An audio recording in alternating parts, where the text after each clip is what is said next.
I'm meteorologist Peter Chan at the National Weather Service for Alaska statewide weather on this Friday afternoon, May 9th. And here is the latest summary for the river breakup. The KAKM River is mostly open. However, there is an ice jam in place downstream of Bethel at the Johnson River.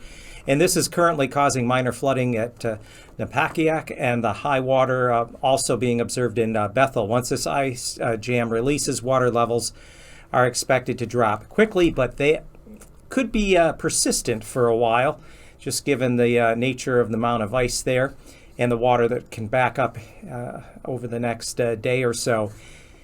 Interior Alaska, the Yukon, there are two breakup fronts on the Yukon. The river is mostly open upstream of Fort Yukon, but this breakup front has stalled, leaving mostly some ice in place between Fort Yukon and Tanana.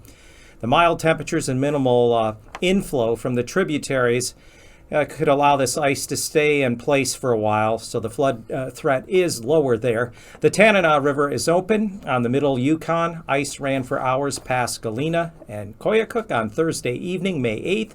The Koyukuk and Porcupine Rivers still have ice in place, and that ice is believed to still be in place downstream of Koyukuk and the main stem Yukon.